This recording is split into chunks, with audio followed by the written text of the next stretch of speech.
Hello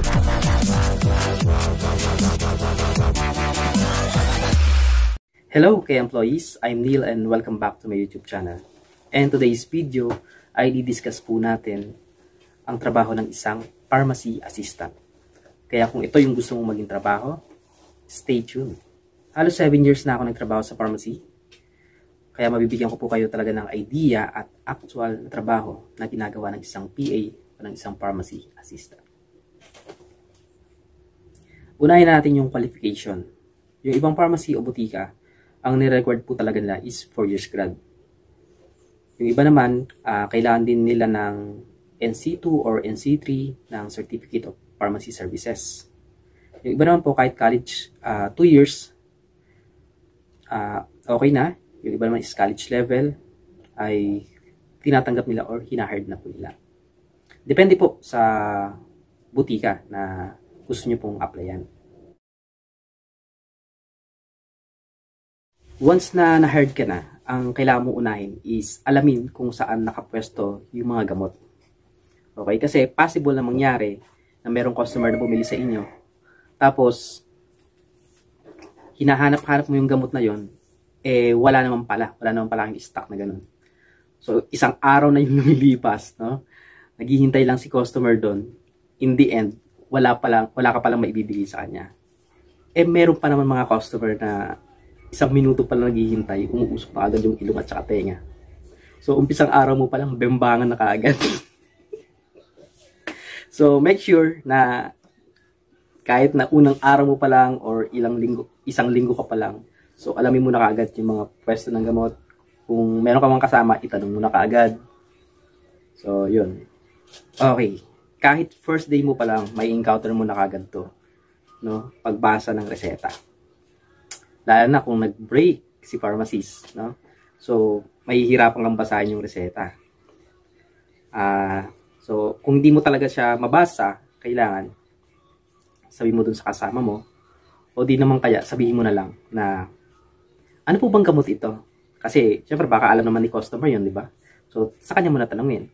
Pero kung bagong reseta pa lang yung kay customer at hindi siya familiar, better na sabihin mo na lang na wala pa kayong stock nun.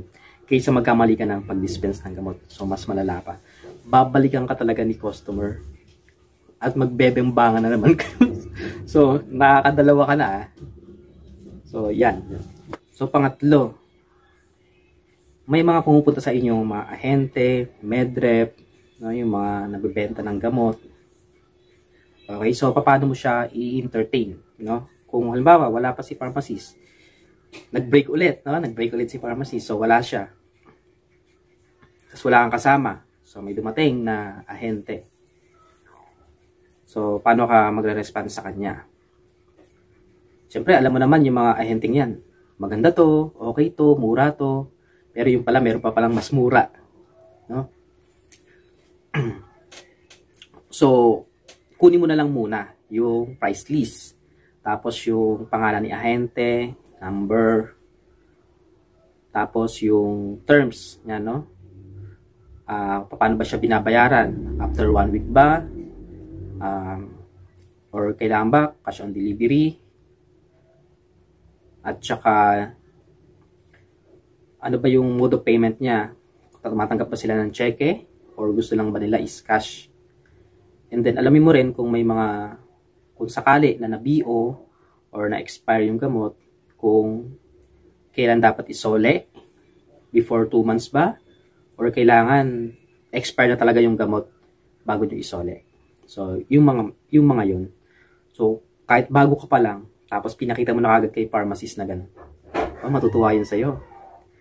Plus, ano ka na, plus points yun para sa'yo. Baka irregular ka agad. Siyempre, kayo na ang madalas na tao sa butika. So, dadating din sa point na ikaw rin yung mag-PPO. O aalamin mo kung ano yung mga gamot na slow moving, fast moving, tapos yung mga bestseller na gamot, kung ano talaga yung madalas na hinahanap sa season na to, di ba? Minsan season din yan eh. Kung tag-ulan, mabenta yung mga pang-sipon, pang-ubo, pang-lagnat. No? Kapag tag-araw naman, yung mga pang-sakit sa ulo, no? Yung mga paracetamol, mga ganyan. And then, mas maganda kung ililista mo, no? Kung ililista mo na siya na, eto pala, wala na po pala tayong gamot na ganito.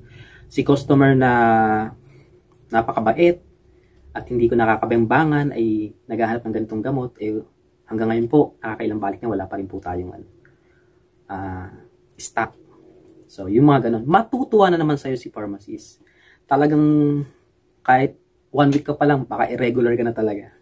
At syempre, sa mga retailer na mga gamot, kailangan may inventory din. No? Yung iba dyan nag-inventory monthly, yung iba naman 3 months. So, sinasabi ko na to para once na na-hard ka as pharmacy assistant, ay mapagandaan mo na, no?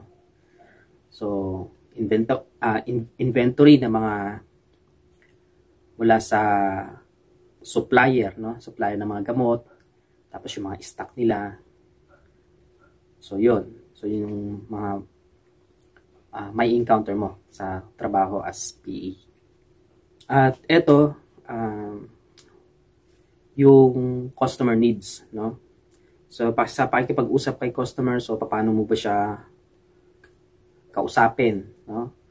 Kahit galit na si customer, or mainit ang ulo ni customer, kailangan talagang mahaba yung PC mo para hindi dumating sa puntong ire-report ka o gusto kong ipatanggal ni customer. So, kapapasok mo pa nga lang isang linggo, gusto ko na agad patanggal dahil sa hindi maayos mong pakikipag-usap. So, kailangan, kasi parang customer representative ka rin no, ng butika o ng pharmacy nyo. So, kailangan, i-approach mo talaga siya ng maayos.